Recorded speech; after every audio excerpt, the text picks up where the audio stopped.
হিয়াৰ মৰম মুখতা হই আছে মনু পচাই তাৰে গঢ়াই হাতে কৰি দিবানে মুখে পিন্ধাই দিম মই তোকে পিন্ধাই। নমস্কাৰ বন্ধুসকল, মোৰ অন্য এটি ভিডিঅ'লৈ আপোনালোকক স্বাগতম জনাইছোঁ। মই আজি উপস্থিত আছোঁ চিচিয়া বকলনি গাঁৱৰ ঘনশ্যাম চেতিয়াৰ গৃহত। এই ঘনশ্যাম চেতিয়াৰ দুটি সন্তান আছে, চুইটি চেতিয়া আৰু ইমন চেতিয়া। দুইজনেই খুব সুন্দৰ গীত পৰিৱেশন কৰে। ইতিমধ্যে এই দুটি সন্তানে অসমৰ বিভিন্ন ঠাইত গীত পৰিৱেশন কৰি যথেষ্ট সমাদৰ লাভ কৰি আহিছে আৰু বিভিন্ন ঠাইত তেখেতলোকে পুৰস্কাৰো লাভ কৰি আহিছে। তেখেতলোকৰ পিতৃ ঘনশ্যাম চেতিয়াই আজি প্ৰায় 25 বছৰ আগৰ পৰাই এই অঞ্চলত বিভিন্ন ঠাইত শিশুসকলক গীত শিকাই আহি এটা সংস্কৃতিৰ ধাৰা বজাই ৰাখি আহিছে। আহক আমি ঘনশ্যাম চেতিয়াৰ দুটি সন্তানৰ লগত আপোনালোকক চিনাকি কৰাই দিওঁ আৰু তেখেতলোকৰ কণ্ঠৰ পৰা দুটিমান গীত শুনো। সেয়া মোৰ সন্মুখত চুইটি চেতিয়া আৰু ইমন চেতিয়া। নমস্কাৰ। চুইটি, বৰ্তমান তুমি কি কৰি আছা বাৰু? মই বৰ্তমান ডিব্ৰুগড় ইউনিভাৰ্চিটি পৰিৱেশ কলা অধ্যয়ন কেন্দ্ৰৰ পৰা BA গ্ৰেজুৱেট কৰিলোঁ। ইমনে, তুমি কি কৰি আছা? মই এইবাৰ হাই ছেকেণ্ডেৰী পাছ কৰিলোঁ আৰু ডিগবৈ কলেজত মই এতিয়া কেমিষ্ট্ৰি বিভাগত এতিয়া নাম লগাইছোঁ। তোমালোক দুইজনে আচলতে সুন্দৰ গীত পৰিৱেশন কৰা। এই ধন্যবাদ। গীতৰ চৰ্চনটো তোমালোকে কিমান বছৰ বয়সৰ পৰা কৰি আহিছা বাৰু? হয়, আমি সৰুৰে পৰাই কৰি আহিছোঁ। যিহেতু আমাৰ দেউতা এজন মিউজিক টিচাৰ হয়, তেওঁৰ পৰাই আমি সংগীতৰ শিক্ষা লৈ বহুত মঞ্চত গীত পৰিৱেশন কৰিছোঁ।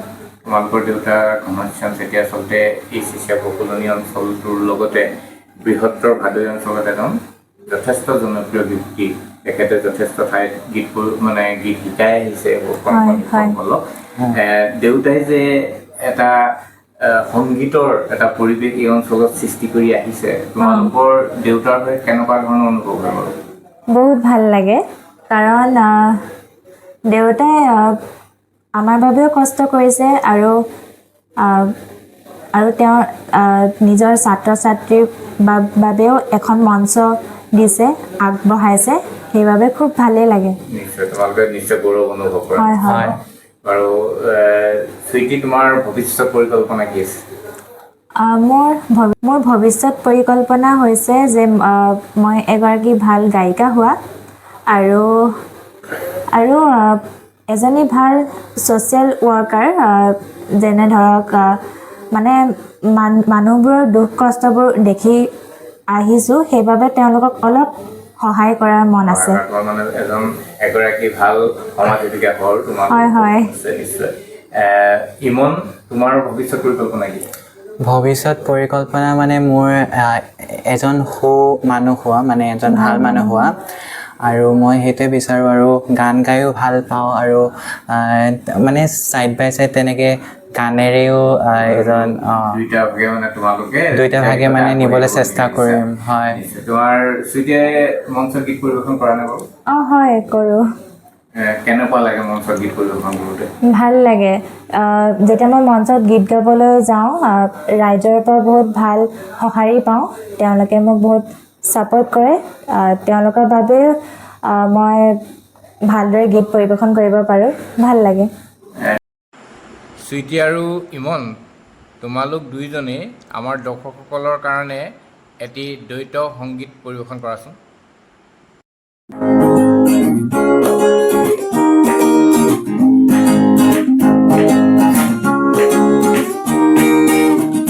ও মরমি লগরি আসাব কুজরি না যাবা তোরি দূরনিলে তোমার লাগি বরফ লাগি সপোন সরে, তোমার লাগি বরফ লাগি সপোন সরে। ও মৰমী লগৰী আশা বুকুজৰি নাযাবা আঁতৰি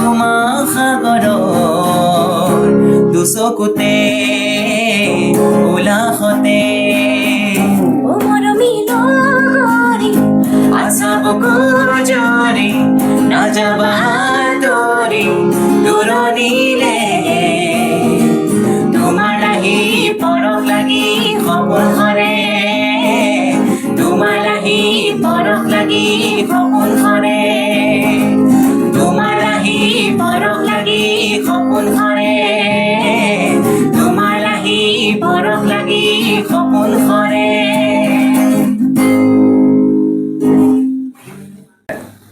তোমালোকে এই সংগীত চৰ্চাৰ যিটো কাম কৰি আহিছা এই হয়। ক্ষেত্ৰত তোমালোকক উৎসাহ উদ্দীপনা কোনে কোনে যোগাই আহিছে বাৰু উৎসাহ উদ্দীপনা হ'ল প্ৰথমটো মোৰ দেউতা আৰু মা দেউতা দুইজন আৰু স্কুলৰ টিচাৰ্ছবোৰ সকলোৱে সহায় কৰিছে হয় নিশ্চয় ঘৰৰ মানুহবিলাকেও কৰিছে। উজ্জ্বল ভৱিষ্যত মই কামনা কৰিছোঁ ভাল ধৰণে আগবাঢ়ি যোৱা আৰু তোমালোকৰ সপোনবিলাক পূৰ হওক ইয়াকে কৈ মই তোমালোকৰ পৰা বিদায় মাগিছোঁ ধন্যবাদ ধন্যবাদ La la la La la la la la la la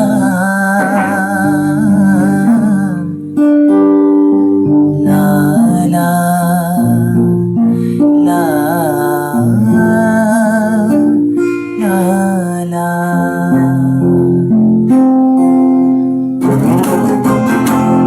হিয়াৰ মৰম মুকুতা হৈ আছে মন উপচাই তাৰে গঢ়াই হাতে ধৰি দিবানে মোকে পিন্ধাই দিম মই তোকে পিন্ধাই হিয়াৰ মৰম মুকুতা হৈ আছে মন উপচাই তাৰে গঢ়াই হাতে ধৰি দিবানে মোকে পিন্ধাই দিম মই তোকে পিন্ধাই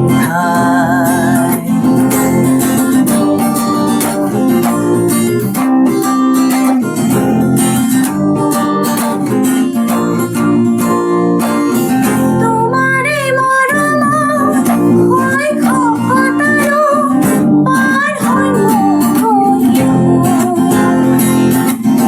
তোৰেও হাঁহিতে চকুলো আঁতৰে পাহৰো মোৰ দুখ